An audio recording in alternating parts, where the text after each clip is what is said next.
রে, ঘুম থেকে উঠোস না? ওই দেখ, মোফাজ্জল সাহেবের মেয়ে আসছে বাড়িতে। শুনছি তার বলে অনেক বড় ব্যবসা। যা গিয়ে দেখ কোনো চাকরি জুটাতে পারস কিনা। আর কত ঘুমাবি বেহায়ার মতো? নামাজ তো পড়সি না, আর কয়দিন এভাবে শুয়ে শুয়ে খাবি? না ঘুমিয়ে নামাজ পড়ে আল্লাহর কাছে দোয়া তো করতে পারিস? দিন যাচ্ছে আর অলস হচ্ছস। জীবন বলতে যে কিছু একটা আছে, তোর সেটা খেয়াল আছে? তোর আছে শুধু ঘুম আর মোবাইল টিপা। এইভাবে শুয়ে থাকলে কি ঘরে ভাত আসবে? আর কয়দিন তুই আমাকে জ্বালাবি? আর কবে তুই আমাকে শান্তি দিবি?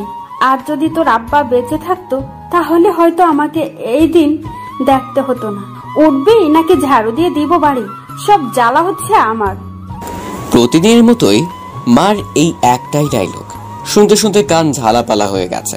কিন্তু মোফাজ্জল সাহেবের মেয়ের কথা শুনে লাফ দিয়ে ঘুম থেকে উঠলাম আর বললাম, কোন মোফাজ্জল সাহেবের মেয়ে? ওই যে এলাকার শেষ মাথার মোফাজ্জল সাহেব। তার মেয়ে আবার কে? সুমাইয়া আক্তার মনি, সবাই মনি করে ডাকে। তুই তো ছোটবেলা তার সাথে কত খেলাধুলা করছিস, ভুলে গেছস? শুনছি সে এখন বড় কোম্পানির মালিক। যা গিয়ে দেখ তার কোম্পানিতে কোনো চাকরি জোটাতে পারস কিনা। কোন মনির কথা বলো? আমি নাই। আর কালকে ইন্টারভিউ দিলাম না, ওই জবটা হওয়ার সম্ভাবনা খুব বেশি। তুই এই জীবনে চাকরি পাবি না, আমি সেটা ভালো করেই জানি। গত 6 মাস ধরে তুই ইন্টারভিউ দিয়ে এসে আমাকে তুই এই একটা কথাই বলতাছস। যা ফ্রেশ হয়ে খেতে আস। আরে এই চাকরিটা হবে, আমি শিওর। হয়েছে জানি, এখন খেতে আয়। এই বলে মা চলে গেল। মা কোন মনির কথা বলছে আমি সেটা ভালো করেই জানি। ছোটবেলা একবার আমি তার কোমরে ঘুষি মেরেছিলাম, কারণ সে আমাকে প্রচুর অপমান করেছিল। সে বলেছিল আমি নাকি বলদ, কিছু বুঝি না। আমি বলে পাগলের মতো থাকি, সব সময় অপরিষ্কার থাকি। আমি বলে ছেঁচড়া, লোভী এসব বলে আমাকে অপমান করেছিল। তখন আমার প্রচন্ড রাগ উঠেছিল, তাই আমি তার কোমরে ঘুষি দিয়েছিলাম আর তার গালে চড় দিয়ে তার চশমা ভেঙে ফেলেছিলাম।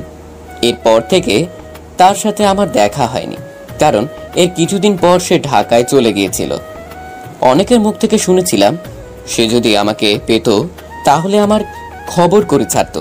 কিন্তু মনি আপু অপমান করার পরে একটা বিষয় আমার পরিবর্তন এনেছে, সেটা আমি অপরিষ্কার থেকে পরিষ্কার হয়েছি। আমি পরিষ্কার থাকতে ভালোবাসি।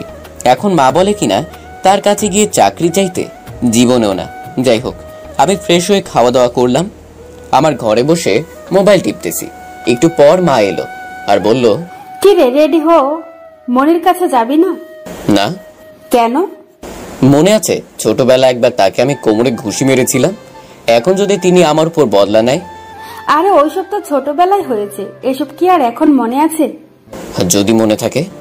দেখ, অজুহাত দিস না। আর কত তুই এইভাবে আমাকে জ্বালাবি? প্লিজ কিছু একটা কর। কিছু টাকা হাতে নিয়ে একটা বিয়ে করে আমাকে মুক্তি দে। ওকে মা, আমি যাব, কিন্তু তুমিও আমার সাথে যাইবা। আচ্ছা, এখন তাড়াতাড়ি রেডি হো, ভালো নতুন পোশাক পরিস। আচ্ছা মা। এই বলে মা চলে গেল। আমি গোসল করে নতুন একটা ড্রেস পরলাম, সাথে আমার সিভিটা নিলাম। হেঁটেই মনি আপুদের বাসায় যাওয়া যায়। আমি আর মা মনি আপুদের বাসায় গেলাম। গেটে দেখি দারোয়ান চাচা অর্থাৎ আলামিন কাকা, উনার সাথে খুব মজা করি। আমাকে দেখে আলামিন কাকা বলল, কি ভাতিজা, কি মনে করে এদিকে? তখন মা বলল, শুনলাম মোফাজ্জল সাহেবের মেয়ে আসছে বাড়িতে, তার সাথে একটু দেখা করব। আফা, উনি তো খুব ব্যস্ত মানুষ, জানে না, দেখো করে দেবে কিনা। আপনি তো জানেনই আমার ছেলেটা অনেক দিন ধরে চাকরি খুঁজতেছে, তাই দেখি তার কোম্পানিতে কোনো চাকরির ব্যবস্থা করতে পারি কিনা। ভালো, কিন্তু ম্যাডামের সাথে দেখা করাটাই মুশকিল। কাকা একটু দেখেন না, দেখেন দেখা করতে পারেন কিনা। আপনারা দাঁড়ান, আমি ভিতরে গিয়ে দেখি কি পরিচয় দিব। বলবেন বেলাল সাহেবের ছেলে আসছে দেখা করতে। ওকে। এই বলে কাকা ভিতরে চলে গেল। কিছুক্ষণ পর এসে বলল, যান, ম্যাডাম দেখা করতে রাজি হয়েছে। আমি আর মা ভিতরে আসলাম। বাড়ির কাজের মেয়ে আমাদের বারান্দায় বসতে দিল। আমি আর মা বসলাম। আসলে বাড়িতে আগে আমার খুব চলাচল ছিল। মনি আপু কিছুদিন পর পর আমাদের নিয়ে পার্টির আয়োজন করতেন, আমরা খুব আনন্দ করতাম। এই বাড়িতে এখন মনি আপুর আব্বু আর আম্মু থাকে। আগে তারা ঢাকায় থাকতো।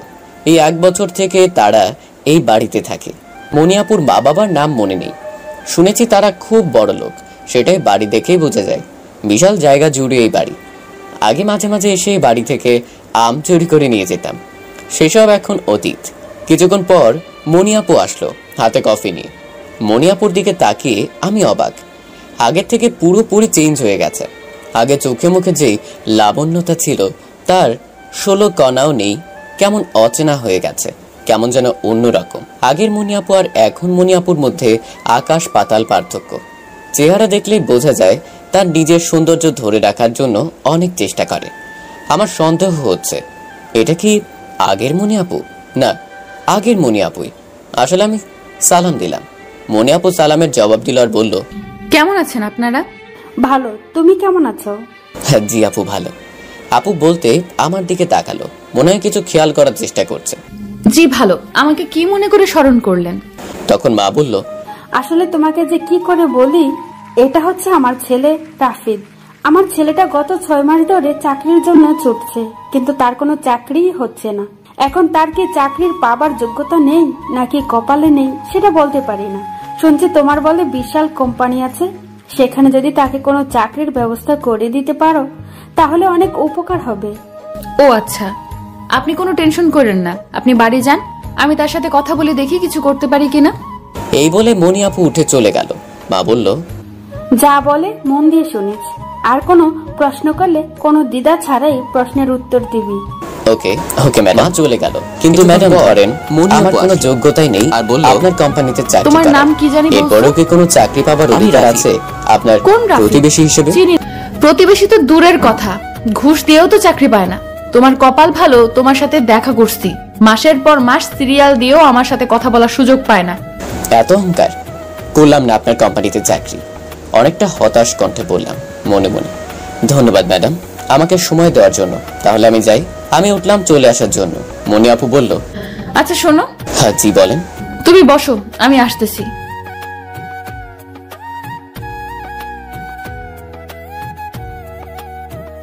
আচ্ছা তুমি কি কম্পিউটার বোঝো? আমাকে দেখাতে পারবে?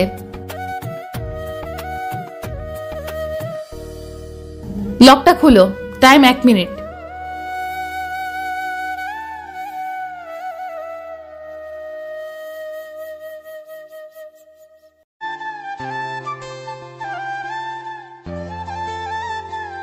স্ক্রিনটা চালু করো, টাইম 5 মিনিট।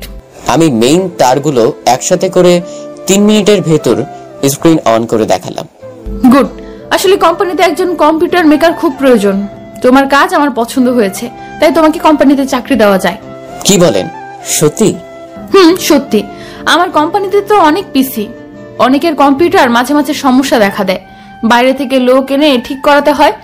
এখন তুমি যেহেতু পারো কম্পিউটার ঠিক করতে, তাহলে তোমাকে চাকরিটা দেওয়া যায়। ম্যাডাম অনেক ধন্যবাদ। তোমার ইমেলটা দাও। তোমার ইমেলে একটা ফর্ম পাঠাচ্ছি, ফর্মটা পূরণ করে আরেকটা ইমেল পাঠাচ্ছি, সেই ইমেলে পাঠিয়ে দিও। আর 2 দিনের ভেতর কোম্পানিতে জয়েন হও। যদি বেতনটা বলতেন। প্রথমে 25,000 টাকা, পরে আস্তে আস্তে বেতন বাড়বে। ধন্যবাদ ম্যাডাম। আমাদের কোম্পানির অফিস অনেকগুলো, তার মধ্যে তুমি হেড অফিসে কাজ করবে। ওকে? জি ম্যাডাম, তাহলে আমি যাই। 2 দিনের ভেতরে তোমাকে অফিসে যেন দেখতে পাই। অবশ্যই ম্যাডাম, তাহলে আমি যাই। আমার আর খুশি আর দেখে কে, যাই হোক ফাইনালি কিছু একটা করতে পারলাম। রাস্তা দিয়ে আসার সময় রাহাত সুজনের সাথে দেখা, তারা আমার বন্ধু। তখন সুজন বলল, কিরে এত খুশি খুশি লাগছে কেন? বাবা খুশি লাগবে না কি লাগবে, ফাইনালি চাকরি হয়ে গেছে। তখন রাহাত বলল, কি কস, তোর চাকরি তোর? আমি বিশ্বাস করি না, এই কথা শোনার চেয়ে আমার মরে যাওয়া ভালো। ধুর হালা, মজা না, কোথায় চাকরি হয়েছে? ঢাকা। তখন রাহাত বলল, এত দূরে কিভাবে চাকরি করবি, কোথায় থাকবি, কেমনে কি? এখনো ভেবে দেখিনি, দেখা যাক কি করা যায়। ওকে, আমাদের জানাস। ওকে, আগে গিয়ে মাকে বলি। যা মামা, আমরা কিন্তু ট্রিট পাই। তোরা আবার কি খাবি? যা 2টা ব্যানসন খাইস। শালা, আচ্ছা তুই কি ভালো হবি না? আচ্ছা সন্ধ্যা দেখা হচ্ছে, আমি যাই। ভাবলাম মাকে আগে গিয়ে বলবো চাকরি হয় নাই, দেখি মার রিয়াকশনটা কি হয়। আমি বাড়িতে গিয়ে চুপচাপ ঘরে বসে রইলাম মন খারাপ করে। কিছুক্ষণ পর মা এসে বলল, কি রে, পরে মনি কি বললো? কোনো কাজ টাজ দিয়েছে, চাকরি হয়েছে? না মা। আমি জানতাম তোর দ্বারা কিছুই হবে না। তোরে নিয়ে আমি কি করি? কে জিজ্ঞেস করছিল? আমার সার্টিফিকেট দেখে বললো এর চেয়ে ভালো ভালো রেজাল্টের লোকেরাও বলে তার কোম্পানিতে চাকরি পায় না। তোরে কত করে বলছিলাম ভালো করে পড়াশোনা কর, কিন্তু তুই আমার কথা বিন্দু মাত্র শুনলি না। যা এখন গিয়ে খেতে কাজ কর। হয়েছে, থামো। আসলে বা আমার চাকরি হয়েছে। মনি আপু তার কোম্পানিতে কম্পিউটারের কাজ দিয়েছে। বেতন প্রথমে 25,000 টাকা, বলেছে 2 দিনের ভেতর জয়েন হতে। সত্যি বলতেছস? আমি মাকে ইমেলটা দেখালাম। মা বলল, কবে যাবি? কেমনে করবি? কোথায় থেকে করবি চাকরি? তুমিই বলো। আমি কি কিছু জানি বুঝি? তুই যেটা ভালো মনে করো সেটা কর। মা, আমি চলে গেলে তো তুমি একা হয়ে যাবে। কিভাবে থাকবে একা একা? আমাকে নিয়ে তুই টেনশন করিস না। 2টা মাস একটু কষ্ট করব, তারপর তোর বউ বাড়িতে আসতেছে। মা, তুমি না। এখন কোথায় থাকবি? প্রথমে একটা হোটেলে উঠতে হবে, সেখানে কিছুদিন থেকে তারপর একটা বাসা বের করতে হবে। তুই যেটা ভালো মনে করস কর। আমি প্রয়োজনীয় জিনিসপত্র নিয়ে পরদিন রেডি হলাম, চলে আসবো। বিদায় বেলায় মা কেঁদেই দিল। আমিও না কেঁদে থাকতে পারলাম না, কারণ ছোটবেলা থেকেই এই বাড়িতে বড় হয়েছি, সবসময় মার পাশেই ছিলাম। আজ কিছু টাকা উপার্জনের লোভে মাকে ছেড়ে চলে যাচ্ছি অনেক দূরে, তাই খুব কষ্ট হচ্ছে। যাই হোক, সবকিছু ভুলে রওনা দিলাম ঢাকার উদ্দেশ্যে। ঢাকা এসে প্রথমে কোম্পানিটা বের করলাম। কোম্পানির একটু পাশেই একটা হোটেলে উঠলাম।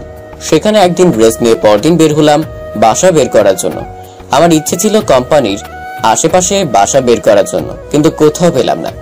অবশেষে সারাদিন খোঁজাখুঁজির পর পেলাম কোম্পানি থেকে 5 কিলো দূরে একটা পোস্টার দেখে ফোন দিয়েছিলাম। তখন ফোনের কথায় বুঝলাম বাসাটা খুব ভালো হবে। ভাবলাম না পাওয়ার চেয়ে যেটা পেলাম সেটাই ভালো, পরে না হয় আস্তে আস্তে কোম্পানির আশেপাশে উঠবো। এখন আপাতত কাজ চালানো যাক। আমি ওই দিন ওই বাসা দেখতে গেলাম। বাসা দেখে পছন্দ হয়েছে। একটা রুম, একটা বাথরুম আর একটা ব্যালকনি, কিন্তু ভাড়া একটু বেশি, মাসে 5,000 টাকা চাই। আমি কোনো কিছু না ভেবেই রাজি হয়ে গেলাম। আমার খেয়াল হলো আগামীকাল ওই তো কোম্পানিতে জয়েন করতে হবে, তাই আজকে রাতেই ঠিক করলাম হোটেল থেকে সবকিছু নিয়ে আসবো। আমি ওই দিন রাতেই সবকিছু নিয়ে আসলাম, নিচের ফ্লোরে বিছানা করলাম। এর ভিতরে মাকে ফোন দিয়ে সব জানালাম। পরদিন যথাসময়ে আমি ঘুম থেকে উঠে কোম্পানির সামনে হাজির হলাম। বড় করে লেখা আছে জেনি গ্রুপ। ভাবলাম এই জেনিটা আবার কে? অনেক খেয়াল করে মনে পড়লো, আরে এতে মনি আপুর ছোট বোন। জন্মের কিছুদিন পর মারা গিয়েছিল। তার বাবা তার ছোট মেয়ের নাম দিয়ে কোম্পানি খুলছে।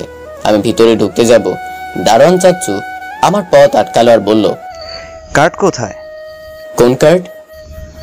ওই যে দেখেন সবার কার্ডে। কার্ড ছাড়া ভেতরে ঢোকা যাবে না। আরে মামা, আমি নতুন চাকরি পেয়েছি, কার্ড এখনো পাইনি, ভিতরে গেলে পেয়ে যাব। না মামা, হবে না। আপনার কাছে কোরিয়ার মাধ্যমে কার্ড যাবে, সেই কার্ড দেখালে ভিতরে যেতে পারবেন। ওকে, আচ্ছা মামা, মনি ম্যাডাম কি ভিতরে আছে? তার সাথে দেখা করতে পারবো? ধর্মিয়া ফাজলামি করেন। ম্যাডামের সাথে দেখা করবেন? মুখের কথা। ভাগেন ওখান থেকে।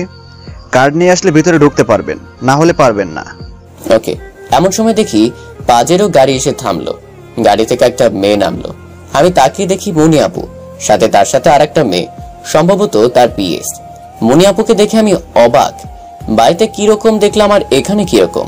Tight jeans pant, shirt, heel, জুতা, ঠোঁটে গাঢ় লিপস্টিক, চুলগুলো খোলা, চোখে চশমা।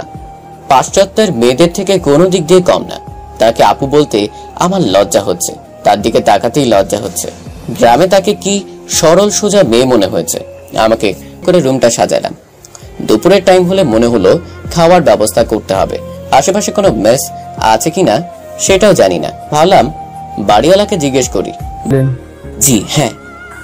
আপনার চাকরিটা হয়েছে, আপনার বেতন 30,000 টাকা। আপনি কি কোম্পানিতে জয়েন করতে চান? আপনাকে কিছুক্ষণ পর জানাচ্ছি। ওকে। আমি এমন খবর শুনে কপালে হাত দিয়ে বসে রইলাম। কি হলো আমার সাথে এটা? 6 মাস ইন্টারভিউ দিয়ে কোথাও টিকিনি, আজ অন্য কোম্পানিতে জয়েন হলাম।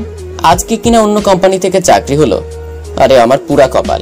আর সবচেয়ে বড় বিষয় হলো ওই কোম্পানিতে চাকরি করলে বাড়ি থেকে আসা যাওয়া করতে পারতাম, আর বেতনও বেশি। কি করব আবার মাথায় কাজ করছে না। মাকে ফোন দিই। আমি মাকে ফোন দিয়ে সব বললাম। মা বলল, তোর কি ইচ্ছে? তোর কি মনে হয় এখন যেখানে আসোস সেখানে সুবিধা করতে পারবি? মা, এখানে আমি বাসা ভাড়া নিয়ে খাওয়ার জন্য মেস ঠিক করেছি। আর এখন আমি অফিসে বসে আছি। এখন যেখানে আছো সেখানেই থাক। ভেবে দেখেছো আমি বাড়ি থেকে যে কাজ করতে পারবো, আমার যে বাড়তি খরচ ওটা লাগবে না, তারপরে মেসের খাবার বেশি ভালো না। মা, আমি এটা ছেড়ে বাড়ি চলে আসি, আর এখানে সবাই অপরিচিত, আমার ভালো লাগে না। যাবি কেমনে করবি, কোথায় থেকে করবি চাকরি? আমি কি কিছু জানি বুঝি? তুই যেটা ভালো মনে করো সেটা কর। আমাকে নিয়ে তুই টেনশন করিস না, 2টা মাস একটু কষ্ট করব, তারপর তোর বউ বাড়িতে আসতেছে। এখন কোথায় থাকবি? তুই যেটা ভালো মনে করস কর। অফিসে বসে আছি, ভেবে দেখেছো আমি বাড়ি থেকে যে কাজ করতে পারবো, আমার যে বাড়তি খরচ ওটা লাগবে না, তারপরে মেসের খাবার বেশি ভালো না। মা, আমি এটা ছেড়ে বাড়ি চলে আসি, আর এখানে সবাই অপরিচিত, আমার ভালো লাগে না। ওকে, আমি ভেবেচিন্তে সিদ্ধান্ত নিলাম মনিয়াপুর কোম্পানির চাকরি ছেড়ে দিব, কারণ এর চেয়ে ভালো পন্থা আছে আমার কাছে টাকা উপার্জন করার। আর শুধু শুধু এত দূরে এসে পড়ে থেকে লাভ কি, আর বেতনও বেশি। আমি রফিক ইলেকট্রনিক কোম্পানিতে ফোন করলাম, বলে দিলাম আমি জয়েন করব। এখন কাজ শুধু ঢাকা থেকে বিদায় হওয়া। ভাবলাম মনিয়াপুকে বলে আসি আমি আর তার কোম্পানিতে আসবো না। আমি মনিয়াপুর অফিসের কাছে গেলাম, আমাকে দেখে তার পিএস সারা কাছে আসলো আর বলল কিছু করার আছে। ওনার সাথে কথা বলা খুব প্রয়োজন। সরি ম্যাডাম, আমি তো কুরিয়ারে দিয়েছিলাম, কুরিয়ার দেরি করলে আমার কিছু করার আছে। Okay madam. ম্যাডাম এখন কারোর সাথে দেখা? একটু পরে সে বলল তার হাতে যেন কার্ড যায়, তুই আজকে চলে যা। সারা আজকের ভেতর কার্ড যেন তার হাতে যায়। কি অফিসটা তার নিজের মতো করে সাজিয়েছে, খুব সুন্দর অফিস। আমাকে দেখে মনিয়াপু বলল কারো প্রয়োজন হয় তাহলে তোর অফিসে ফোন যাবে। আমি আসছি অন্য বিষয়ে কথা বলতে। কি বলবি বল। এটা ছেড়ে দিতে চাই। সারা আজকের ভেতর কার্ড যেন তার হাতে যায়। কি রাফিদ, তোরে যদি কারো প্রয়োজন হয় তাহলে তোর অফিসে ফোন যাবে। কি বলবি বল। কেন? চাকরি হয়েছে, বেতন 30,000 টাকা, সেজন্য আমি চাকরিটা ছেড়ে দিতে চাই। আসলি আবার চলে যাবি? 30,000 টাকা, সেজন্য আমি চাকরিটা ছেড়ে দিতে চাই। আসলে ম্যাডাম আমার বাড়ির কাছেই তো, সেজন্য। 30,000 টাকা? যা, আমিও তোকে 30,000 টাকা দেব, এখন গিয়ে কাজ কর। আসলে বাড়ির কাছে তো, সেজন্য হাত ছাড়া করতে চাচ্ছি না। ভালো, এত কষ্ট করে এখানে আসলি আবার চলে যাবি? বেতন জানি কত? 30,000 টাকা। যা, আমিও তোকে 30,000 টাকা দেব, এখন গিয়ে কাজ কর। রাফিদ, চাকরিটা ছাড়িস না, তোকে আমার প্রয়োজন পড়বে। আমি কোনোভাবেই আর এখানে থাকছি না। দেখি আপু এক দৃষ্টিতে আমার দিকে তাকিয়ে আছে। Sorry madam. তখন ম্যাডামের পিএস বলল সরি আপু। এই বলে আপু পিসিতে মনোযোগ দিল। সারা আমার কাছে এসে আমার কার্ড নিয়ে নিল। আমি চলে আসলাম, ভাবলাম কাজ নিয়ে চলে যাই। গেট থেকে বের হতে যাবো এমন সময় দেখি মোবাইলে কল আসলো। দেখি ইলেকট্রনিক কোম্পানি থেকে। ফোন ধরলাম। হ্যালো, জি বলেন। জি হ্যাঁ। ম্যাডাম, সে যেহেতু থাকতে চাচ্ছে না তাহলে তাকে কেন বিরক্ত করছেন? আচ্ছা, তোরে আবার ভাবার সুযোগ দিলাম, আরেকবার ভেবে দেখ। সরি আপু। ওকে। এই বলে আপু পিসিতে মনোযোগ দিল। সারা আমার কাছে এসে আমার কার্ড নিয়ে নিল। আমি চলে আসলাম, ভাবলাম কাজ নিয়ে চলে যাই। গেট থেকে বের হতে যাবো এমন সময় দেখি মোবাইলে কল আসলো। দেখি ইলেকট্রনিক কোম্পানি থেকে। ফোন ধরলাম। হ্যালো, জি বলেন। আপনি রাফিদ বলতেছেন? জি হ্যাঁ। আপনাকে যে পোস্টে চাকরি দেওয়া হয়েছে সে পোস্টে একটা প্রবলেম হয়েছে। আপনি যে পোস্টে জয়েন করতে চান সে পোস্টে আরেকজন ঢোকার জন্য 6 লক্ষ টাকা দিয়েছে। এখন আপনি যদি এর থেকে বেশি কিছু দিতে পারেন তাহলে 2 দিনের ভিতরে জয়েন করতে পারেন, অন্যথায় আপনি চাকরি থেকে বঞ্চিত হবেন। আমি কোনো কিছুই না ভেবে বললাম fuck you, go to hell. আমি আবার অফিসে এসে ওয়াশরুমে ঢুকলাম। ঢুকে চোখে মুখে ইচ্ছা মতো পানি দিলাম। আমি বুঝতে পারছি না আমার সাথে এসব কি হচ্ছে। ঘুষ চাওয়া নতুন কিছু না, এর আগে আরো অনেক কোম্পানি ঘুষ দিয়েছে। মার পরিষ্কার কথা, একটা টাকাও মা ঘুষ দিবে না। চাকরি না পাইলে খেতে কাজ করে খাইতাম। অন্য কোম্পানি থেকে ঘুষ চেয়েছে, কিন্তু সেটা প্রথমবার বলে দিয়েছে। কিন্তু এই কোম্পানি প্রথমে আমার চাকরি শিওর করে তারপর ঘুষ চেয়েছে। আমার সাথেই কেন এরকম হয়? আসলে সব আমার দোষ, লোভ আমার বেশি। যেটা পেয়েছিলাম সেটা নিয়ে খুশি থাকতাম। এখন মনি আপু আমাকে আর চাকরি দিবে না, আর দেখা করতে পারবো কিনা সন্দেহ। সব দোষ আমার। প্রয়োজনের চেয়ে বেশি কিছু পেয়ে গিয়েছিলাম, সেজন্য মনের ভিতর অহংকার কাজ করছিল। এখন কই তোর অহংকার? কিভাবে আবার মনি আপুর সামনে যাব? না, যেতেই হবে। একবার অফিস থেকে বের হয়ে গেলে আর পাবো না, তার আগেই ধরতে হবে। দরকার হলে পায়ে পড়তে হবে, কারণ আমি মাকে আর কষ্ট দিতে চাই না। আমি মনিয়াপুর অফিসে গেলাম। দরজার সামনে দেখি সারা বসে আছে। আমাকে দেখেই তার মুখের রং পাল্টে গেল। বুঝলাম আমার খবর আছে। আমি আস্তে আস্তে সারার সামনে গেলাম। আমাকে দেখে সারা বলল, আবার কি মনে করে? ম্যাডামের সাথে একটু দেখা করব।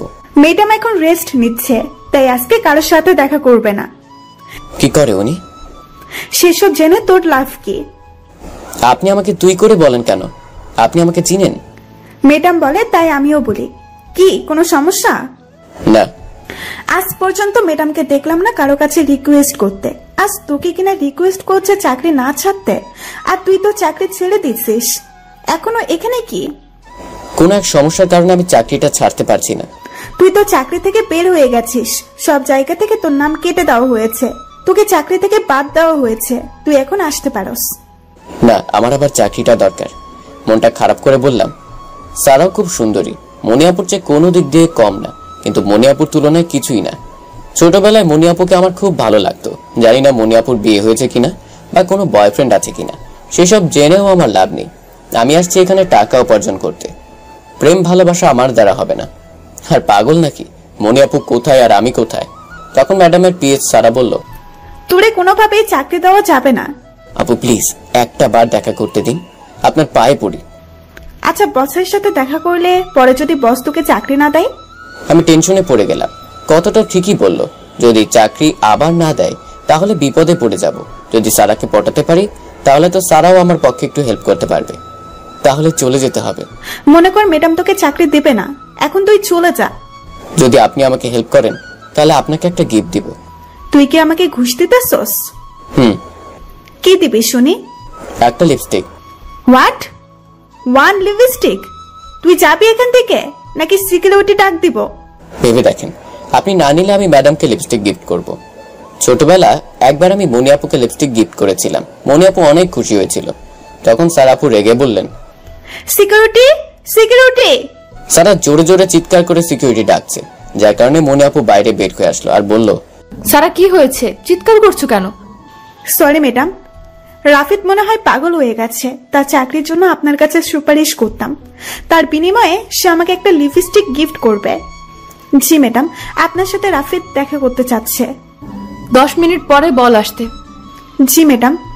মনিয়াপু চলে গেল। তখন সারা বলল, তুই কি ম্যাডামকে তাবিজ করছস? ম্যাডাম কারোর সাথে এমন ব্যবহার করেনি, সবার সাথে সমান ব্যবহার করে, এমনকি আমাকেও একটুও ছাড় দেয়নি। তোর সাথে এত ভালো আচরণ কিছুই বুঝলাম না। ম্যাডাম যেহেতু ভালো ব্যবহার করে তাহলে আপনিও ভালো ব্যবহার করবেন। করব না। আপনি ম্যাডামের পিএস এর মতো থাকবেন। আমি ম্যাডামের বডিগার্ড। ম্যাডামকে নিরাপত্তা দেওয়া আমার কাজ, এবং ম্যাডামের সকল কাজে আমি পারদর্শী। বডিগার্ডের মতো থাকবেন। আমার হাতের এক চড় খেলে সারা জীবন মনে থাকবে। দেব একটা চড়? না থাক, আমি বরং ম্যাডামের সাথে দেখা করে আসি। আমি ম্যাডামের অফিসে ঢুকলাম। মনিয়াপু বলল, আবার কি প্রয়োজন? ম্যাডাম আপনার চাকরিটা প্রয়োজন। কেন? ওইখানে আর যাবি না? না, কারণ তারা 6 লক্ষ টাকা ঘুষ চাচ্ছে। আমার আম্মু 1 টাকাও ঘুষ দিবে না। কিন্তু আমার এখানে তোকে আবার ঢুকাতে যে 6 লক্ষ টাকা লাগবে। ম্যাডাম টাকা দিতে পারবো না। তাহলে তুই আসতে পারোস। ম্যাডাম জানি আমার ভুল হয়েছে, প্লিজ একটু দয়া করুন। ম্যাডাম আপনার পায়ে পড়ি। আমার মার অনেক শখ একটা চাকরি করব। দেখ, তোর কাজটা এত গুরুত্বপূর্ণ না, তোরে আর এখন প্রয়োজন নেই। আমি বুঝতে পারছি মনিয়াপুর রাগ করছে, যেভাবে হোক রাগ ভাঙাতে হবে, কিন্তু কিভাবে? ম্যাডাম প্লিজ আমার সাথে এরকম করবেন না। ওকে, তোরে চাকরিটা দিলাম। আগে আমার থেকে তুই যে সম্মানটা পেতি সেটা কি আর পাবি? তুই আমার কাছে সব সময় অবহেলিতই হয়ে থাকবি। তুই কি সেটা চাস? সমস্যা নেই। আরেকটা জিনিস, তুই কোনো সময় বলতে পারবি না আমি তোকে চিনি, অথবা তুই আমাকে চিনিস। ওকে। তুই কোনো সময় আমার সামনে আসবি না। ওকে। এটাই তোর লাস্ট চান্স। তোর বিরুদ্ধে যদি কোনো কমপ্লেইন আসে আমি বলার আগে তুই চাকরি ছেড়ে দিবি। মানুষের তো ভুল হতেই পারে। না, তুই কোনো ভুল করতে পারবি না। Okay madam. দেখি ম্যাডাম রাগান্বিত হয়ে কথাগুলো বলছে। অফিসে কারোর সাথে 1 মিনিটের বেশি কথা বলতে পারবি না। কেন ম্যাডাম? আমি বলছি তাই। আর কোনো মেয়ের সাথে তো ভুলেও না, প্রয়োজন ব্যতীত।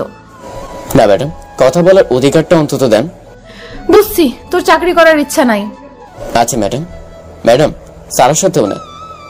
না, কারোর সাথেই না। এমন ভাব ধরবি যেন তুই কথা বলতে পারস না। ওই দেখ, একটা কাগজ প্রিন্ট হচ্ছে, কাগজটা নিয়ে আয়। কাগজের উপর চোখ বোলা আর স্বাক্ষর কর। আমি কাগজের উপর চোখ তুললাম, দেখি আপু যা বলছে তাই কাগজে লিখছে। আমি ভাবলাম এটা মেনে নেওয়া সম্ভব নয়, এমন শাস্তি জীবনেও শুনি নাই। আমি বললাম, আপনি যেহেতু আমার প্রতিবেশী, তাহলে অন্তত আপনার সাথে কথা বলার অধিকার দেন। তুই তো আমার সামনে আসতে পারবি না।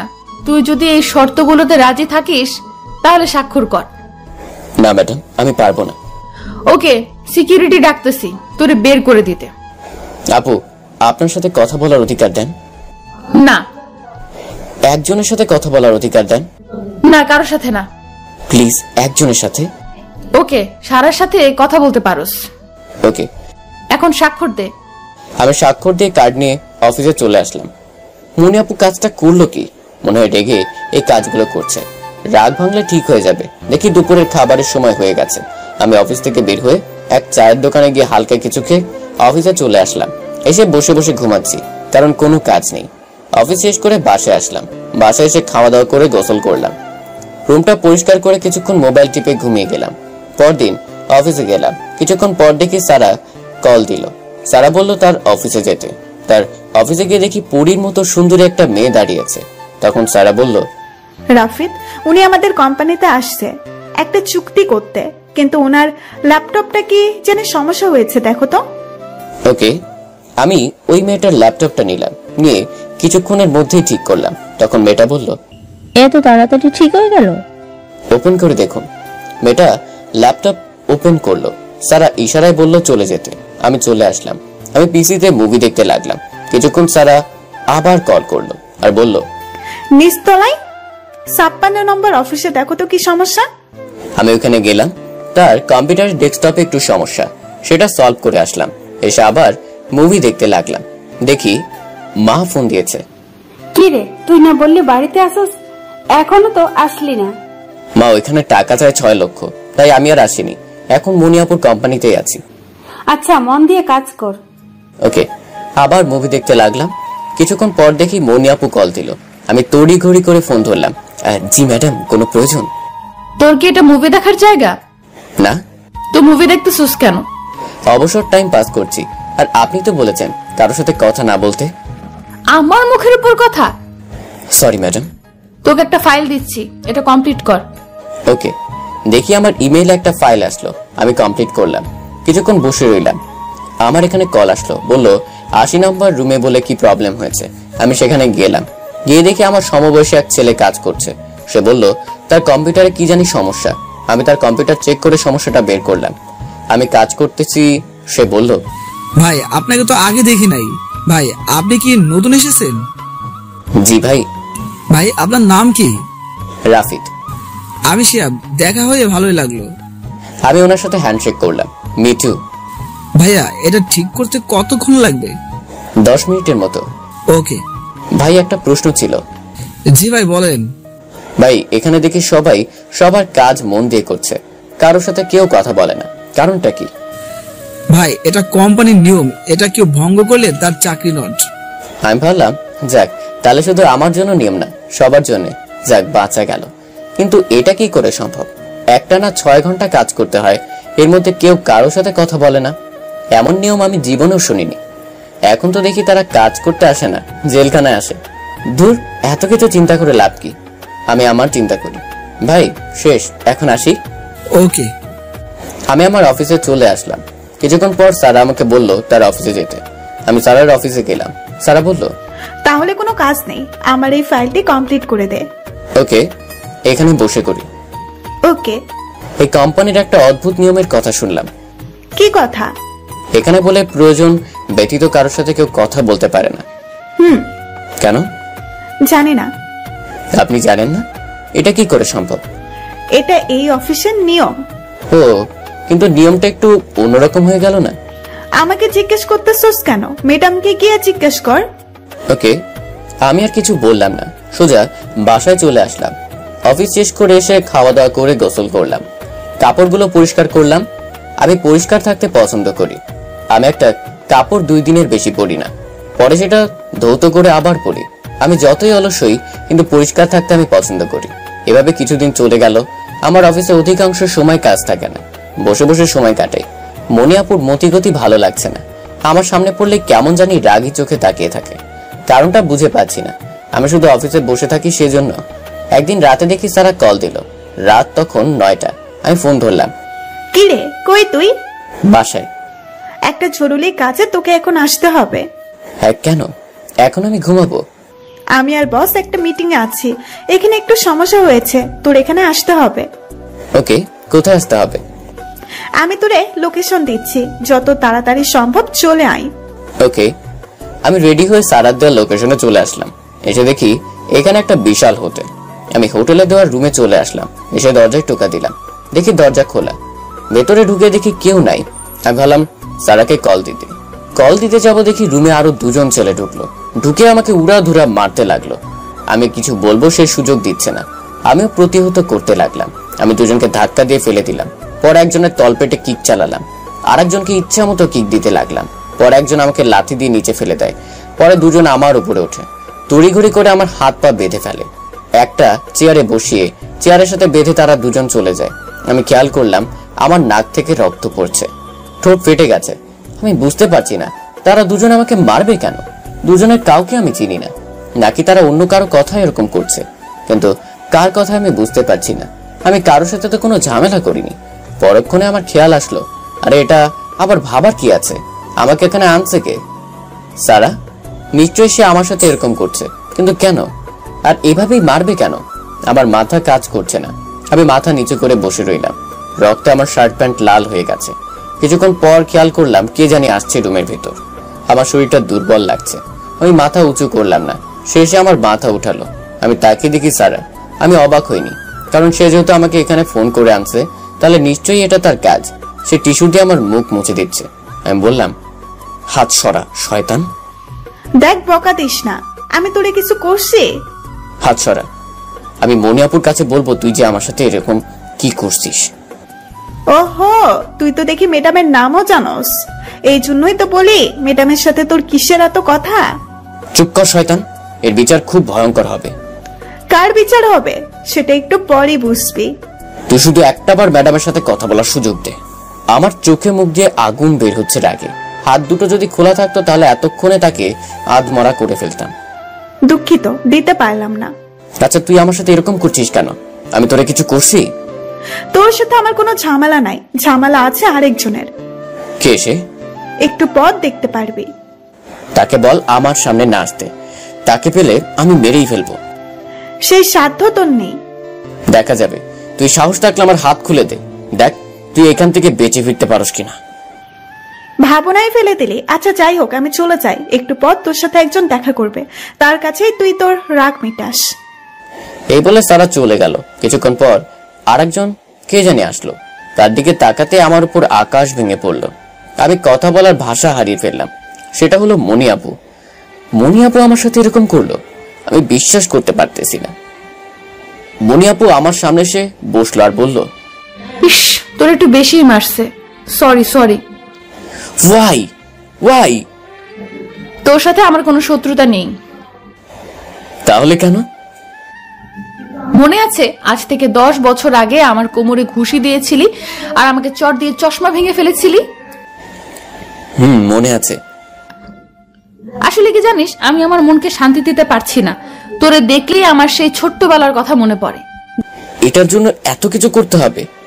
ওই দিনে আমাকে চট দিয়ে দিতেন, আমি কিছু মনে করতাম না। দেখ, তোর মনে করায় আমার কিছু আসে যায় না। তুই সেই 8-10টা ছেলের মতোই আমার কাছে। আর তোকে আমি নিজ হাতে মারবো, না হলে আমার মন শান্তি পাবে না। আপনি যদি আমাকে মারতেন তাহলে আমার কোনো দুঃখ থাকতো না। আপনি মানুষ ভাড়া করে আমাকে মারছেন। আসলে আমি লোক পাঠাইছিলাম তোকে ধরে চেয়ারে বাঁধতে, কিন্তু তোকে কাবু করতে একটু সমস্যা হয়েছে। ও, সেই ছোট্টবেলা থেকে আমার চোখে একটু সমস্যা। আজ আমি তোকে কানা বানাবো। যা ইচ্ছে করেন, আমার শরীর খুব দুর্বল লাগছে। মনোপু কোনো কিছু না ভেবে আমাকে ঠাস ঠাস করে 2টা চড় দিল, গিয়ে আরো 4টা চড় লাগালো। আমার গাল দুটো দিয়ে যেন আগুন বের হচ্ছে। তারপর আবার আমার নাকে মুখে ঘুষি দিতে লাগলো। চোখে একটা ঘুষি দিল, চোখ ফেটে যেন রক্ত বের হচ্ছে। এভাবে মারার কারণে ব্লিডিং আরো বেড়ে গেল। দেখি মনি আপু চলে যাচ্ছে। আমি বললাম, আপু আমার শরীরটা খুব দুর্বল লাগছে, অতিরিক্ত ব্লিডিং এর কারণে মনে হয় বাঁচতে পারবো না। যদি মারা যাই তাহলে আপু প্লিজ আবার মাকে দেখে রাখবেন। এই বলে আমি মাথা নিচু করে বসে রইলাম। আমার চোখ দুটো বুঝে আসছে, আর কিছু মনে নেই। চোখ খুলে দেখি কোনো এক হাসপাতালে ভর্তি আছি। দেখি মুখে ব্যান্ডেজ। আস্তে আস্তে আমার সব খেয়াল হলো। আমি আমার মোবাইল খুঁজতে লাগলাম। দেখি এক নার্স আসলো আর বলল, বেশি নড়াচড়া করবেন না, ব্লিডিং শুরু হবে। আমি কয়দিন এখানে আছি? গত রাতে আপনাকে এখানে আনা হয়েছে, আপনি ঘুমিয়েছিলেন। আমার মোবাইলটা কোথায় জানেন? আপনার সাথে তো মোবাইল আসে নাই। ও, আমার আর কতক্ষণ এভাবে থাকতে হবে? আপনার চোখে মারাত্মক চোট লেগেছে, যার জন্য আপনাকে চোখের ডাক্তারের শরণাপন্ন হতে হবে। আর আপনার প্রচুর ব্লিডিং হয়েছে, সেজন্য আপনার চিকিৎসা করতে রক্তের প্রয়োজন ছিল। কিন্তু আপনার রক্তের গ্রুপ ছিল এ নেগেটিভ। এই রক্ত আমাদের কাছে ছিল না। যে নিয়ে এসেছিল আমরা তাকে জানালাম, সে আপনাকে এক ব্যাগ রক্ত দেয়, যার জন্য আপনি এই যাত্রায় বেঁচে যান। আপনার মোবাইলটা দেওয়া যাবে? আবার মাকে ফোন করব। আমাদের ব্যক্তিগত মোবাইল কোনো পেশেন্টকে দেওয়া যায় না। প্লিজ আপু দেন, আমার মা মনে হয় খুব টেনশন করছেন। শুধু একটা মিনিট। এটা আমাদের রুলস, আমরা রুলস ভঙ্গ করি না। প্লিজ আপু একটা মিনিট। ওকে, এই নিন। আমি ফোন দিয়ে মার কাছে কল দিলাম। মা কল ধরলো। মা বলল, কি রে, তোকে সকালে ফোন দিলাম, ধরলি না কেন? এই তো মা, একটু ব্যস্ত ছিলাম। ওকে, খাওয়া দাওয়া ঠিক মতো করিস। তোর ওই নাম্বার কি হয়েছে? মা, অফিস থেকে কি জানি সমস্যা হয়েছে। কিছুদিন পর ওই নাম্বারে কল দিও। আচ্ছা। আর এই নাম্বারে ফোন দিও না, এখন রাখি। আচ্ছা। মার সাথে কথা বলে মনটা এখন একটু ভালো লাগছে। আমি নার্সকে মোবাইল দিয়ে বললাম। নার্স বলল, আপনি এমন আহত হয়েছেন, কিন্তু আপনার মাকে বললেন না কেন? মাকে বললে সমস্যা আছে। আপনি যে আহত হয়েছেন আমরা ভাবছিলাম পুলিশকে ইনফর্ম করব, কিন্তু যে আসছিল আপনাকে নিয়ে সে না করছে। পুলিশকে না বলে ভালোই করেছেন। এই নিন ঔষধ। ধন্যবাদ। আচ্ছা, আমার হাসপাতালের বিল কত হয়েছে? সেটা বলতে পারবো না, কিন্তু আপনার হাসপাতালের বিল পে করে দিয়েছে যিনি আপনাকে নিয়ে আসছিল। কে নিয়ে আসছিল জানেন? চিনি না। তার মুখের বর্ণনা দিতে পারবেন? পারবো। বলেন। উনি খুব আতঙ্কে ছিলেন এবং খুব কাঁদতেছিলেন। তিনি কিছুটা মিডিয়াম বয়সের ছিলেন। আমি বয়স 20-এর উপরে হবে।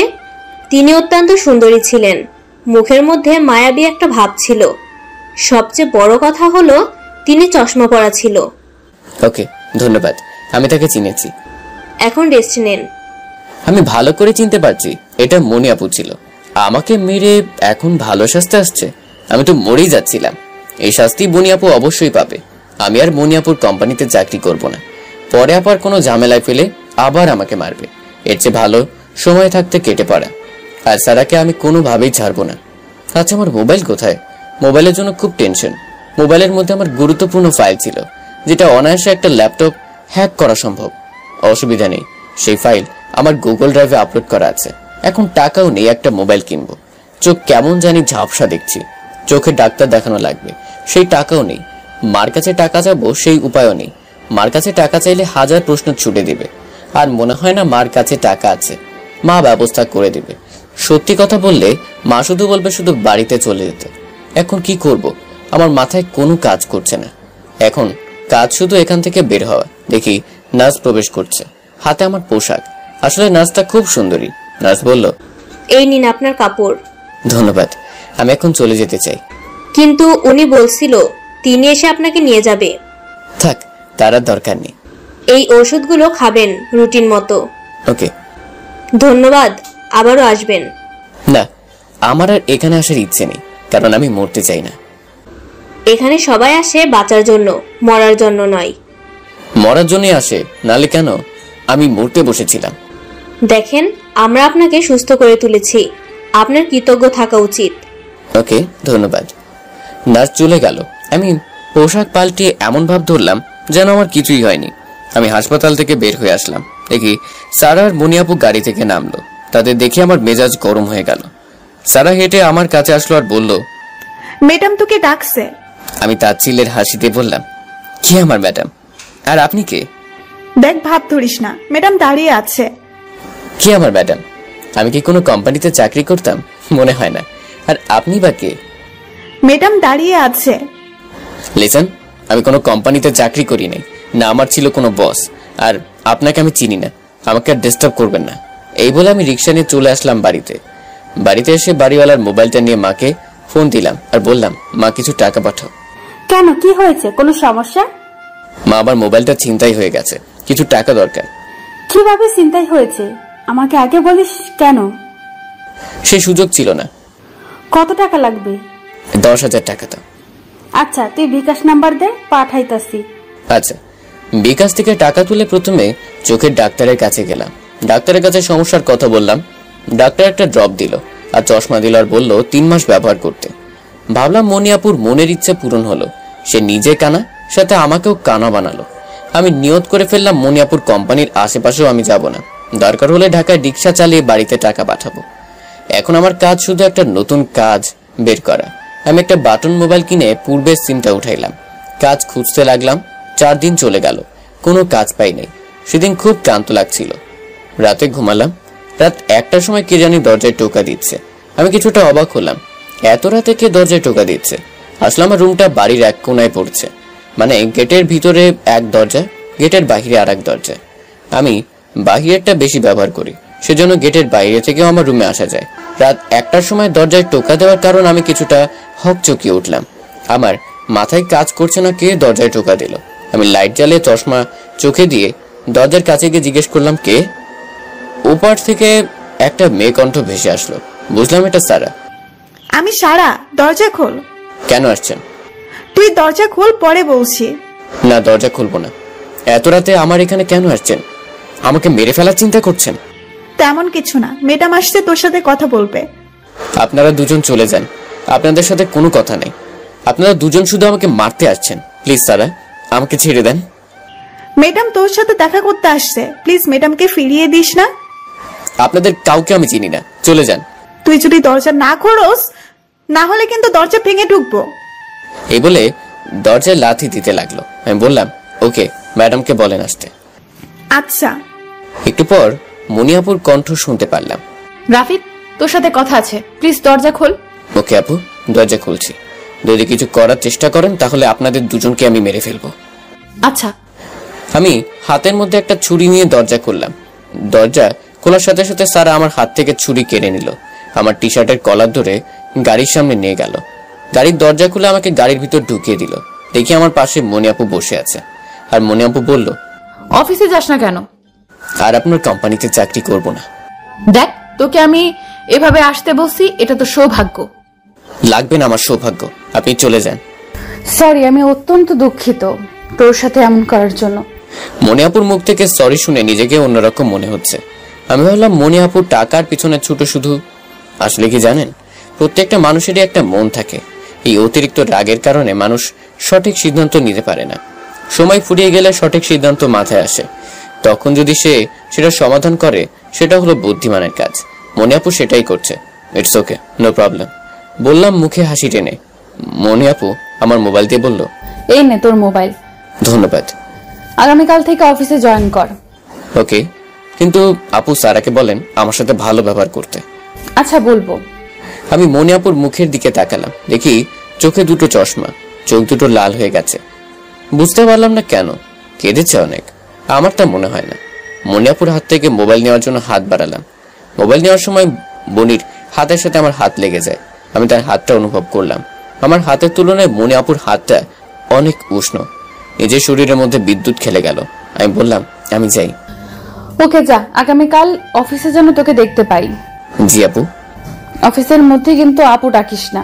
ওকে। আমি চলে আসলাম। গাড়ির আওয়াজ শুনলাম, তারা চলে গেছে। আমি ভাবতে লাগলাম, মনিয়াপু মনে হয় আমাকে একটু বেশি কেয়ার করছে। তার কি কোনো কারণ আছে, নাকি আবার নতুন কিছু করার ফন্দি করছে?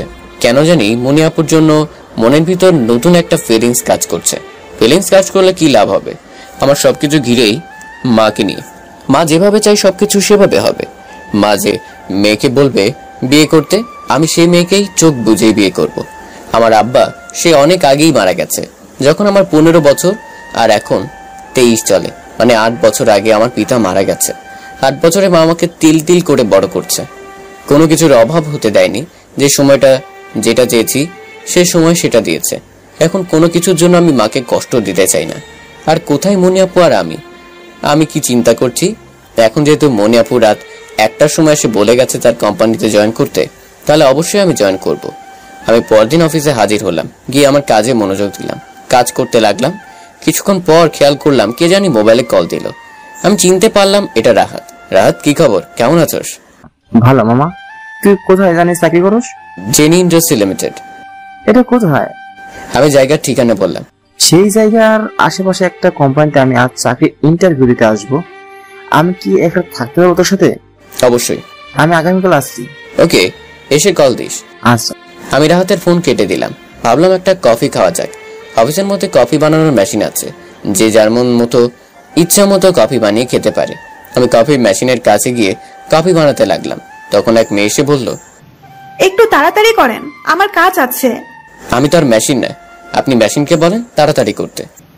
না, আপনিই তাড়াতাড়ি করেন। আচ্ছা দাঁড়ান, আমারটা আপনি নিয়েছেন। আপনি কি সুগার বেশি খান? আমি কম খাই। ওকে, এখন তাড়াতাড়ি করেন। এই বলে আমাকে ধাক্কা দিয়ে নিজের জায়গা দখল করে নিল। আমি এতক্ষণ মেয়েটার দিকে না তাকিয়েই কথা বলছিলাম। তাকে দেখি সারা। আমি ভাবলাম সারা ছাড়া এই কাজ আর কেই বা করতে পারে।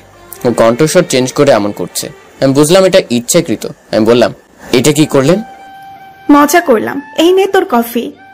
আমি কফি হাতে নিলাম। তখন সারা বলল, আচ্ছা তুই কি ভাব একটু কম ধরে অফিসে আসতে পারোস না? এমন ভাব ধরে আসোস যেন তুই অফিসের বস আর আমার কর্মচারী। কই আমি ভাব ধরলাম? আবারও ভাব ধরিস? আবার কোথায় ভাব ধরলাম? আবারও? রাখেন আপনার ভাব, আমি গেলাম। এই বলে আমি হাঁটা ধরলাম। কি ভেবে যেন পিছনে তাকালাম। পিছনে তাকিয়ে 2 পা আগালাম। সামনে কার সাথে যেন ধাক্কা খেলাম। ধাক্কা খেয়ে আমার হাতের গরম কফি ওনার শরীরে পড়ে গেল। উনি হকচকিয়ে উঠে আমাকে কষে একটা চড় দিলেন। আমার চশমা পড়ে গেল। আমি চশমা চোখে দিয়ে বললাম, সরি স্যার, সরি স্যার। চুপ বেয়াদব, দেখে শুনে হাঁটতে পারিস না? সরি স্যার, আমারই ভুল। ভুল তো তোরই। এই বলে তিনি তার শরীর থেকে শার্ট খুলে ফেললেন। দেখি ওনার 6 প্যাক, সেই লেভেলের বডি। অফিসের সকল মেয়ে তার দিকে তাকিয়ে রইল, কারণ হ্যান্ডসাম ছেলে, 6 প্যাক। আমি একটা সময় 6 প্যাকে ট্রাই করেছিলাম, পরে অলসতার জন্য আর করা হয়নি। স্যার এসে বলল, সরি সরি স্যার, কিছু মনে করবেন না। কেন কিছু মনে করব না? সে তো ইচ্ছে করেই আমার শরীরে কফি ঢেলে দিল।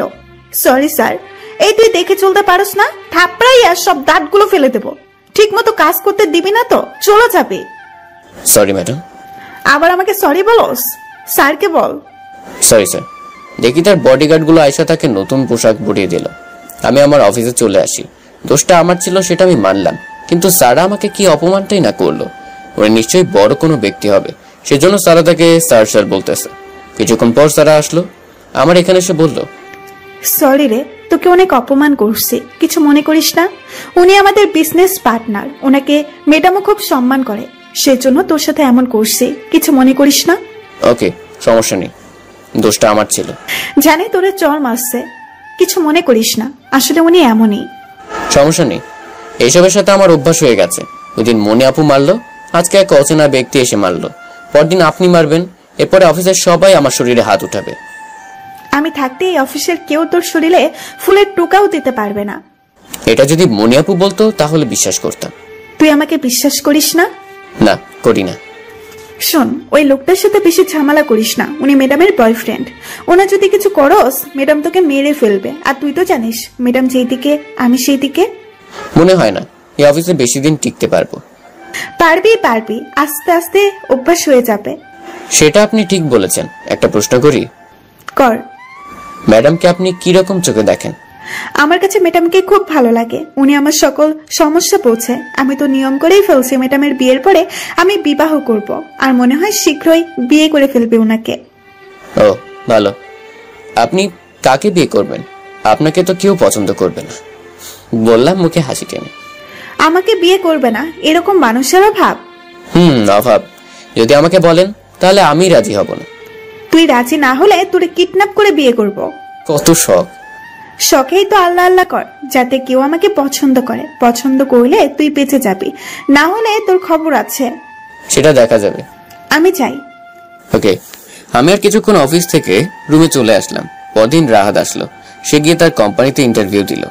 ইন্টারভিউ দিয়ে সে বলল খুব ভালো হয়েছে। তখন রাহাত বলল, দোস্ত, আমি মনে হয় চাকরিটা পেয়ে গেছি, এখন বাড়ি চলে যাই। কোম্পানি থেকে মনে হয় 2-1 দিনের ভিতর কল আসবে। এখন একেবারে ঢাকা চলে আসবো। তোর এখানে থাকার ব্যবস্থা আছে না? আছে, আজকে থাইকা যা। থাকলেই দেরি হয়ে যাবে, আমি গেলাম। ওকে, ফোন দিস। আচ্ছা। রাহাত চলে গেল। রাহাত আসলে ভালোই হবে, দুজন একসাথে মজা করতে পারবো। 3 দিন পর রাহাত আসলো, এসে কোম্পানিতে জয়েন করলো। এভাবে 1 মাস চলে যায়। প্রথম মাসে বেতন দিল 30,000 টাকা। আমি ভাবলাম মোটামুটি ভালোই, খারাপ না। আমি বেতন পেয়ে মাকে ফোন দিলাম, কেমন আছেন? ভালোই। বেতন পেয়েছি। কত? 30,000 টাকা। আমার এখানে খরচ গিয়েছে 10,000 টাকা, বাকি টাকা পাঠাচ্ছি। পাঠা, তোর জন্য মেয়ে দেখছি। দেখছো? কিন্তু মা, আমার হাতে তো এখন টাকা পয়সা নেই। তুই কোনো চিন্তা করিস না। এখন বল, তুই কবে আসতে পারবি? তুমি যেদিন বলবে। আগামী সপ্তাহে আসতে পারবি? আসতে পারবো, শুধু শুক্রবার ছুটি। তোর সাথে তো রাহাত থাকে, তাকে নিয়ে একেবারে আসিস। আচ্ছা। তুই তো জানিস আমি বাড়িতে একা। সাথে যদি বৌমা থাকে তাহলে আমার কোনো টেনশন থাকবে না। মা, তোমার যেটা ভালো মনে হয় করো। আচ্ছা, আমি পরশু তাদের বাড়িতে যাব, পরে তুই আসলে কথা ফাইনাল করব। আচ্ছা। তোর আইখা দে। আমি ফোন কেটে দিলাম। রাহাত এখন আমার সাথেই থাকে। আমি যে রুমে থাকি সেই রুমে ইজিলি দুজন থাকতে পারবো। রাহাত আলাদা তোষক বিছিয়ে থাকে, আমার কোনো সমস্যা নেই। রাহাত বলল, কি ফোন করছে? মা ফোন করছে, আমার বিয়ের জন্য মেয়ে দেখছে। আগামী সপ্তাহে বাড়িতে যাচ্ছি, তোর যেতে হবে। ওকে, যাবো। সিগারেট খাবি? ধুর হালা, তুই জানিস না আমি এসব খাই না। আরে বন্ধু, একটা টান দিয়ে দেখ কেমন লাগে। বিয়ের পরে তো আর খেতে পারবি না। আমি এখনো খাবো না, পরেও খাবো না। আরে খেয়ে দেখ, টেনশন থেকে সব সময় মুক্ত থাকবি। এই বলে রাহাত সিগারেট ধরতে যাবে, তখন আমি বললাম, বাহিরে যা, গন্ধ সহ্য করতে পারি না। যাচ্ছি। আমি কিছুক্ষণ মোবাইল টিপে ঘুমিয়ে গেলাম। পরদিন সকালে ঘুম থেকে উঠে খাওয়া দাওয়া করে অফিসে গেলাম। মনিয়াপুর সাথে পরে আর কোনো কথা হয়নি। সারার সাথে খুবই অল্প করি। আস্তে আস্তে কোম্পানিতে অভ্যস্ত হয়ে গেলাম। এখন সবার কাছেই আমি পরিচিত। ভাবতে অবাক লাগছে, আর কিছুদিন পর বিয়ে। আল্লাহ আল্লাহ করি যাতে ভালো মেয়ে কপালে জুটে। আজকে অফিসে বেশি কাজ ছিল না, রুমে চলে আসলাম। মেসের খাবার আর ভালো লাগে না, পেটের খিদায় শুধু খাই, টাকাও নাই যে ভালো মন্দ খাবো। রাহাতেরও আমার মতো মাসে 30,000 টাকা বেতন, তার একটা লোকাল কোম্পানি, 10 বছর বেদের চাকরি। রাহাতের ফ্যামিলির সবাই আছে। রাহাত আর সবুজ আমার ছোটবেলার বন্ধু। ছোটবেলা থেকেই আমরা একসাথে এসএসসি দিয়েছিলাম। পরে আমি কারিগরি লাইনে চলে আসি। সবুজের এখনো কোনো চাকরির ব্যবস্থা হয়নি, ওর বাবার একটা ব্যবসা আছে, ওইখানে সে সময় দেয়। এখন ওর যদি এদিকে কোনো চাকরি হয় তাহলে 3 জন একসাথে অন্য আর একটা ফ্ল্যাট নিয়ে থাকবো। সবুজের এখনো কোনো আপডেট পাইনি। আমি দুপুরে খাবার খেয়ে বাসায় এসে ফ্রেশ হয়ে বিকেলে খেলতে বেরোলাম। রাহাত এখনো রুমে আসেনি। বাসার পাশে একটা মাঠ আছে, ওইখানে ক্রিকেট খেলি। এই 1 মাসে তাদের সাথে ভালোই পরিচয় হলাম। ছোটবেলা থেকেই আমাদের 3 জনের খেলার প্রতি একটু বেশি ঝোঁক ছিল। বিকেলে খেলাধুলা করে বাসায় আসছি, দেখি অনেক মানুষ নামাজে যাচ্ছে। এখানে আসার পর নামাজ কি জিনিস ভুলেই গিয়েছিলাম। বাড়িতে থাকতে মার বকাঝকার কারণে নামাজ পড়তাম, এখানে এসে যেন সবটাই ভুলে গেলাম। কেন জানি মনে হলো নামাজ পড়া উচিত। নামাজ পড়ে রুমে আসলাম। কোম্পানি থেকে একটা নতুন ল্যাপটপ দিয়েছে, ল্যাপটপটা নিয়ে বসলাম। রাহাত রুমে আসলো। আমি বললাম, আজকে এত দেরি করলি কেন? কোম্পানিতে আজকে বেশি কাজের চাপ দিয়েছে। তোদের বস কি মেয়ে নাকি? না দোস্ত, চল না আগামীকাল ভালো মন্দ খাই। মেসের খাবার খেতে খেতে তেতো হয়ে যাচ্ছি। কি খাবি? গ্রিন আর নান। খারাপ না, ওকে আগামীকাল। তোর কোম্পানির একটা মেয়ে বাইর করে দিস না, কিছুদিন জমি প্রেম করি। তুই কি নিজের পায়ে নিজে কুড়াল মারতে চাস? কি দরকার আছে? কিছুদিন পর বাড়ি থেকে বিয়ের জন্য বলবে, তখন 10টা দেখে একটা পছন্দ করবি, সেটাই ভালো। জানি জানি, দে না একটা বের কইরা। তুই অন্তত আমারে বলিস না। আমাদের কোম্পানির যে অদ্ভুত নিয়ম, সেটা শুনলে তোর মাথা চক্কর দেবে। কি নিয়ম? আমি রাহাতকে অফিসের অদ্ভুত নিয়মের কথা বললাম। রাহাত শুনে বলল, এমন আজারে ফালতু নিয়ম কে বানাইছে রে? আমার বাবার জন্মে এমন নিয়মের কথা শুনে নাই। কি রে তোদের বসটা?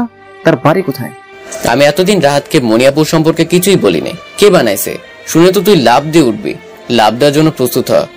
বল বল দেখি, কোন হালা এটা? মোফাজ্জল আঙ্কেলের মেয়েকে চিনিস? কোন মুফাজ্জল? তুই কোন মুফাজ্জলকে চিনোস? দেখি রাহাত ভাবনায় ডুবে গেল।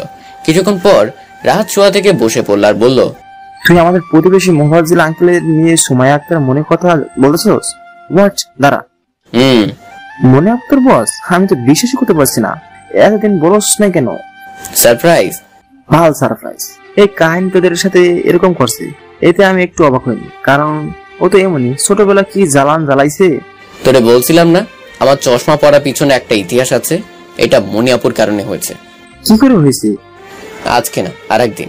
মনিয়াপুর সাথে কি চলে নাকি? তোর কি মাথা ঠিক আছে? কোথায় মনিয়াপু আর আমি? শালা কিছুদিন পর তো আমি বিয়ে করতেছি। বুঝছি, তোর দ্বারা কিছু হবে না, আমার কিছু একটা করতে হবে। তুই কি করবি? দেখিস, তোরে আমি একটা মেয়ের সন্ধান দিতে পারি। তুই যদি পটাতে পারিস তাহলে তুই লাকি, আর যদি না পারোস তাহলে তোর খবর আছে। কে রে এটা?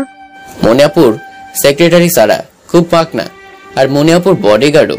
আর যেহেতু বডিগার্ড তাহলে মারামারিতে উস্তাদ। অসুবিধা নেই, এমন মেয়ে তো আমার দরকার। দেখ, তুই জেনে বুঝে আগুনে লাভ দিচ্ছস, তোর কপালে শনি আছে। অসুবিধা নেই, তুই শুধু মেয়েটাকে দেখাস। আচ্ছা, আমি কতক্ষণ মোবাইল টিপে খাওয়া দাওয়া করলাম, দেখি মা ফোন দিয়েছে। তোর জন্য মেয়েটা দেখছি, মেয়েটাকে না আমার খুব ভালো লাগছে। তুই কবে আসবি? শুক্রবার আসতেছি। আয়। রাখি। আর কিছুক্ষণ মোবাইল টিপে ঘুমিয়ে গেলাম। পরদিন সকালে অফিসে গিয়ে কাজে মনোযোগ দিলাম। দুপুর পর্যন্ত এক নাগারে বসে রইলাম। দুপুরে এসে এক সিকিউরিটি এসে খবর দিল আমাকে কে জানি ডাকছে। আমি গেটের বাইরে গিয়ে দেখি রাহাতের মুখ দেখে বুঝলাম কিছু একটা হয়েছে, সেজন্য সে ফোন না দিয়ে ডাইরেক্ট এখানে চলে আসছে। রাহাত বলল, তোর মার শরীরটা ভালো না, তাড়াতাড়ি বাড়ি যেতে হবে। কি বলিস? আমি গতকাল রাতেই মার সাথে কথা বললাম, তখন তো মার শরীর খারাপের কথা বলেনি। আমাকে এখন ফোন দিয়ে বললো তোর মার শরীর ভালো না, এখন রেডি হওয়া, বাড়ি যেতে হবে। তুই দাঁড়া, আমি ছুটি নিয়ে আসছি। তাড়াতাড়ি যা। আমি ভাবতে লাগলাম, কি হলো মার? গত রাতেই তো মার সাথে কথা বললাম, মা আমাকে তেমন কিছুই বলেনি। রাতের মুখ দেখে বুঝলাম নিশ্চয়ই খারাপ কিছু হয়েছে। তাহলে কি মার কিছু হয়ে গেল নাকি? এমন কথা মনে হওয়ার সাথে সাথে আমার ভিতরে একটা চিপ দিল। ভাবলাম এটা হতে পারে না। আমি সোজা মনিয়াপুর অফিসের সামনে গেলাম, দেখি সারা নেই। মনিয়াপুর দরজায় টোকা দিলাম। মনিয়াপু বলল, ভেতরে আয়। আমি ভিতরে ঢুকলাম। আমি বললাম, ম্যাডাম আমার ছুটি লাগবে, আমার মার শরীর ভালো না। আমি জানি, যা তাড়াতাড়ি বাড়ি যা। আর এই নে আমার পার্সোনাল নাম্বার, কোনো সমস্যা হইলে ফোন দিস। ম্যাডাম আমার মার কি হয়েছে আপনি জানেন? তেমন কিছু না, তুই বাড়ি যা। আচ্ছা ম্যাডাম। আমি আর রাহাত বাসে এসে রেডি হয়ে বাড়ির উদ্দেশ্যে রওনা দিলাম। বাসে রাহাতকে এত করে বলতে বললাম মার কি হয়েছে, সে বলছিল বাড়িতে গেলেই দেখতে পারবো। 1 ঘন্টা জার্নি করে নরসিংদী আসলাম।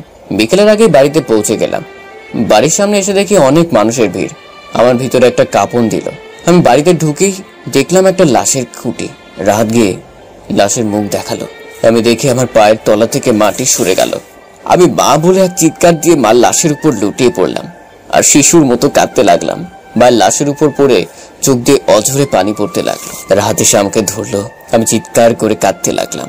আমার মার কি দোষ ছিল? আল্লাহ, তুমি কেন আমার মাকে উঠিয়ে নিয়ে গেলা? রাহাত আমাকে ধরে বাহিরে নিয়ে আসলো। আমি রাহাতের কাঁধে মাথা রেখে কাঁদতে লাগলাম। নিজের ভাব প্রকাশের একমাত্র মাধ্যম ছিল জোরে জোরে চিৎকার করে কাঁদতে থাকা। গত রাতেই তো মার সাথে কথা বললাম, মার তো কোনো অসুখ ছিল না। আল্লাহ, তুমি কেন মাকে নিয়ে গেলা? রাহাত আমাকে বোঝাতে লাগলো। আবার সেসব কথায় কোনো ফায়দা হচ্ছে না। আমার মাথায় ঘুরপাক ঘুরছে। মার সাথে আর কোনোদিন কথা বলতে পারবো না, মাকে আর দেখতে পারবো না। মার প্রত্যেকটা কথা মনে হচ্ছে আর চোখ দিয়ে পানি পড়ছে। সব আমার দোষ। কেন যে মাকে ছেড়ে চলে গেলাম? আর যদি মার পাশে থাকতে পারতাম হয়তো এমন হতো না। মৃত্যুর সময় মার পাশে থাকতে পারতাম, মার শেষ কথাগুলো শুনতে পারতাম। হে আল্লাহ, হে আল্লাহ, কেন তুমি আমার মাকে তুলে নিয়ে গেলা? কেন তুমি আমাকে এতিম বানাই দিলা? কতক্ষণ কাঁদলাম জানি না। মাকে গোসল দিল, রাতে জানাজার টাইম দিল। ছোটবেলায় মাদ্রাসায় পড়ার কারণে আরবি পড়তে পারতাম। নিজেই মার জানাজা পড়ালাম, নিজের হাতে মার কবর দিলাম। আবার চোখ দিয়ে অঝরে পানি পড়তেই আছে, আর শুনতে পারবো না মার মিষ্টি মধুর বকাগুলো। আমি রাতে ঘুমোতে পারলাম না, শেষ রাতে ঘুমিয়ে গেলাম। রাহাত এসে ডেকে উঠালো। এখন কেন জানি মার মধুর ডাকগুলো শুনতে ইচ্ছে হচ্ছে। সেই ভেবেই আমার চোখ দিয়ে পানি পড়তে লাগলো। রাহাত আমাকে সান্ত্বনা দিতে লাগলো। দেখ, মানুষের মৃত্যু হবে, আজ না হোক কাল। তোর মার হায়াত নেই, সেজন্য আল্লাহ নিয়ে গেছে। রাহাত আমাকে খাবার এনে দিল। আমি অল্প খাবার খেলাম। তখন রাহাত বলল, মনে আপু আসছে, ভিতরে আসতে বল। দেখি মনে আপু আসছে, সাথে সারাও। মনে আপু এসে বসলো। আমার চোখ দিয়ে তখনও পানি পড়তেছে। মনে আপু বলল, দেখ, মানুষের মরতেই হবে, এমন আছে আল্লাহ আমাকেও আজকে তুলে নিয়ে যাবে। তোর মায়ের হায়াত নেই, আর মার জন্য না কেঁদে দোয়া কর, আল্লাহ যেন তোর মাকে জান্নাতবাসী করে। কাঁদিস না, কেঁদে যদি তোর মাকে ফিরিয়ে আনা যেত তাহলে তোর মাকে কেঁদে ফিরিয়ে আনতাম। আমি আর সারা কিছুদিন এখানে থাকবো। তোর মাকে যারা গোসল করিয়েছে, কবর করেছে, তাদের দাওয়াত দিয়ে খাওয়ায় দিয়ে তারপর আমরা যাব। তখন রাহাত বলল, না আপু, আপনার কষ্ট করতে হবে না, আমরা ব্যবস্থা করব। রাফিদের অবস্থা ভালো না, আপনারা পারবেন না, আর এমন কেউ নাই আপনাদের ব্যবস্থা করে দেবে, তাই আমরাই করে দেব। না আপু, আপনি শুধু শুধু কষ্ট করবেন কেন, আমরাই ব্যবস্থা করব। না, তোরা পারবি না। কে তাদের রান্না করে দেবে? কবে তাদের বলবি?